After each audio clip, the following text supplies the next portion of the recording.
দর্শক, আজকের ভিডিওতে আমরা গরিব ঘরের রাজপুত্র নাটকটির ১৬তম পর্বটি বিশ্লেষণ করব।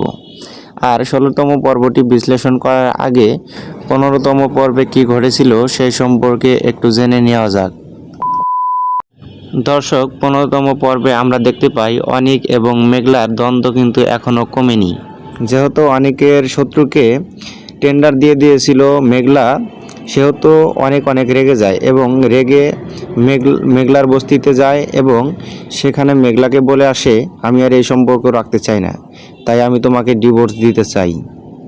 এই কথা শোনার পর মেঘলার মনটা অনেক খারাপ হয়, কারণ মেঘলা চেয়েছিল সম্পর্কটা টিকিয়ে রাখার জন্য। তারপর হঠাৎ মেঘলা অসুস্থ হয়ে পড়ে এবং তাকে ডাক্তারের কাছে নিয়ে যাওয়া হলে ডাক্তার তাকে একটি খুশির সংবাদ দেয়। আর খুশির সংবাদটি হলো মেঘনা প্রেগনেন্ট।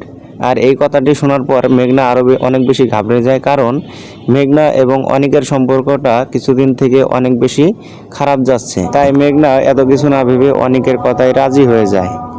এরপর মেঘনা তার কোম্পানিতে গেলে অনেকেই তার সন্তান নিয়ে অনেক ধরনের বাজে কথা বলায় মেঘনা অনেক রেগে যায় এবং সে তার পুরানো ক্লায়েন্টকে চাকরি থেকে বাদ দিয়ে দেয়। এদিক দিয়ে অনিক এবং তার দ্বিতীয় স্ত্রী কেনাকাটা করার জন্য শপিং মলে গেলে অনিকের দ্বিতীয় স্ত্রীর একটি ঘোড়া পছন্দ হয়ে যায়।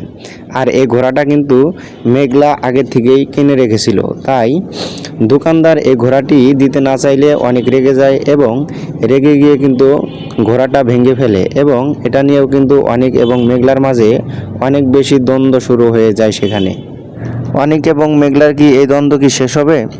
আসলে কি ১৬তম পর্বে তাদের ডিভোর্স হবে? যেহেতু প্রেগনেন্ট অবস্থায় ডিভোর্স হওয়া অসম্ভব, তাই আমরা আশা করতে পারি না যে ১৬তম পর্বেই তাদের ডিভোর্স হয়ে যাবে। তাই তাদের কথাবার্তা ও মিল হতেও পারে যদি তারা বসে আলোচনা করে নেয়। যেহেতু প্রেগনেন্ট অবস্থায় ডিভোর্স হবে না, তাহলে ১৬তম পর্বে অবশ্যই কোনো একটা ধামাকা হতে চলেছে। কারণ আমরা যা ভাবি তা আসলেই হবে না। কারণ লেখক এই গল্পটি অনেক ইন্টারেস্টিং করে তৈরি করেছে। আর দেখার বিষয় হলো ১৬তম পর্বে মেঘলা এবং অনিকের ডিভোর্সটা আসলে হবে কি না।